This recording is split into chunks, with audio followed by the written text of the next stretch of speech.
여러분 안녕하십니까? 미국 조지아주 배터리 공장에서 체포돼 구금돼 있던 우리 국민 316명이 구금 8일 만인 오늘 귀국했습니다. 미국 현지에서 비행기가 출발하는 순간 기내에선 환호성이 터졌다는데요. 인천공항 입국장에 이들이 모습을 드러내자 현장에선 박수가 터져 나오기도 했습니다. 첫 소식 오혜정 기자의 보도입니다. 팔레비 집권 말기 아바단 정유소 한국 근로자 이야기. 팔레비 집권 말기는 1978년입니다. 필자가 37세였고 지금으로부터 47년 전이라서 세월 참 빠르다는 말이 절로 나왔고 격세지감을 느끼지 않을 수 없었습니다. 그런데다가 필자는 팔레비 집권 말기 아바단 정유소 이야기를 두 차례에 걸쳐 네이버 블로그에 작성한 바 있기 때문에 겸연쩍기까지 합니다. 필자가 이란을 소재로 글을 쓰기 시작한 것은 2022년 10월 히잡 시위는 굴곡진 역사부터였습니다. 같은 해 11월 팔레비 공창제도 작성했습니다. 그런데도 다시금 그 이야기를 하게 된 것은 미국 취업비자 문제로 구금까지 당했다가 전세기로 귀국한 근로자 뉴스 때문이었습니다.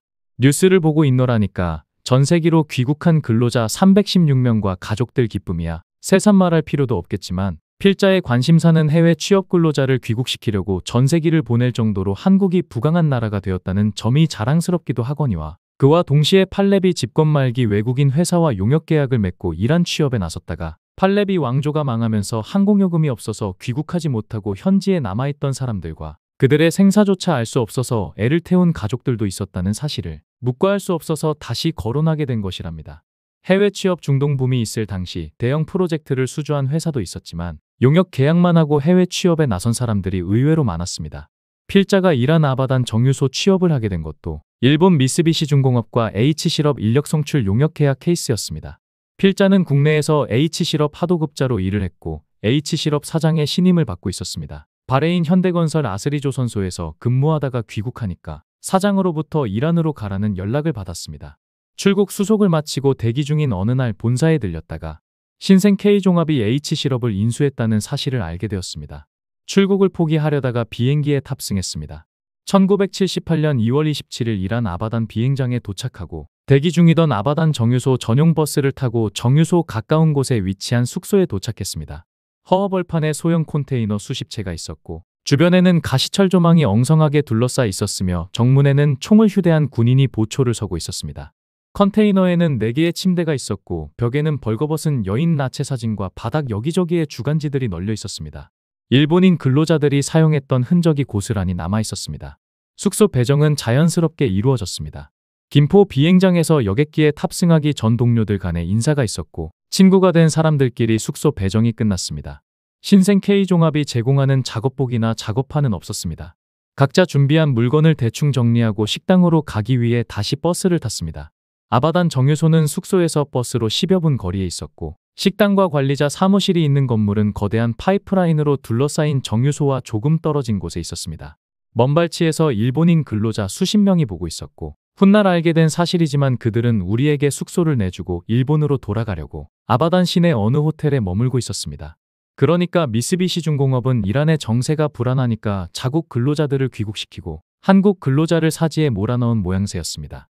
근로자들이 이란 정세가 불안하다는 사실을 알게 해준 것은 식당 TV 뉴스를 보면서였습니다. 말은 알아들을 수 없었지만 여러 곳에서 군인들과 반미 구호를 외치는 시민이 싸우는 화면을 볼 수 있었기 때문에 근로자들 불안과 동요가 나타나기 시작했습니다. 출근 첫날부터 누가 먼저랄 것도 없이 근로자들은 계약서에 명시된 8시간만 일을 하는 척하고 귀국 이야기만 했습니다. 사태의 심각성을 인식한 소장이 필자에게 해결 방법이 없겠는가 물었습니다. 그는 H실업 이사로 있으면서 미쓰비시 중공업과 용역계약 실무자였고 일본어에 능통한 사람이었습니다. 계약 당시 항공료 편도만 미쓰비시 중공업이 부담하고 귀국 항공요금은 H실업이 부담하기로 되어 있다는 사실을 털어놓았습니다. 그때서야 사태의 심각성을 인식한 필자는 해결 방법으로 다음과 같은 내용을 소장에게 말했습니다. 미쓰비시 중공업의 위험수당을 달라고 하세요. 계약상에는 그와 같은 조항이 없다면서 난감한 표정을 지었습니다. 이란 정세가 불안한 가운데 위험수당 요구는 당연한 일이라면서 필자는 또 다른 제안도 했습니다.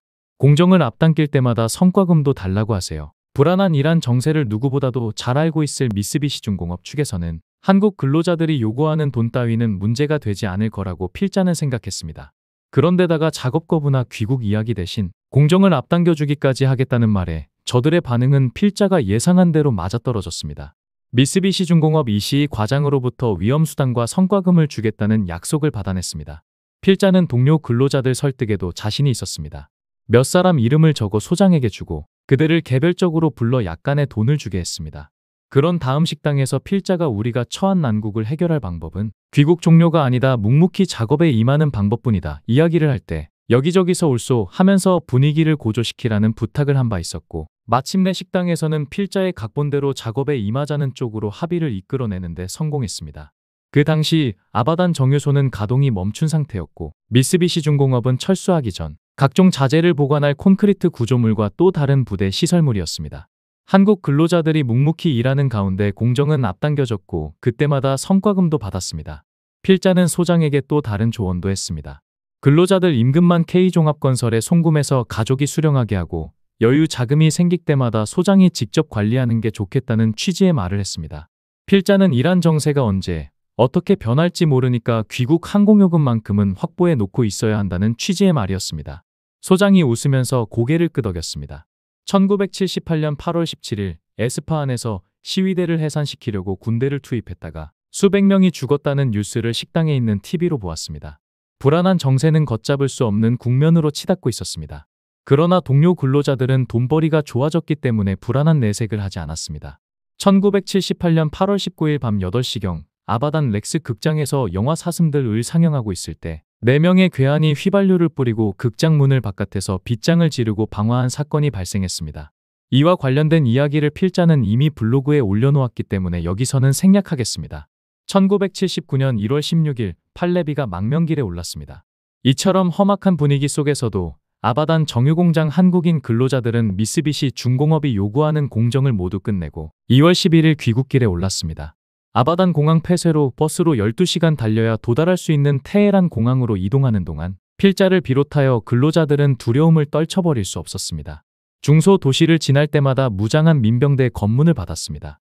태극기를 버스 앞쪽에 달아서 펄럭이고 있었고 우리는 코리아를 외치면서 일본인으로 오해를 받지 않으려고 노력했습니다. 반일 감정이 강한 이란인들로부터 괜한 봉변을 당하지 않으려고 신경을 썼습니다. 늦은 시각 테헤란 공항에 도착했습니다.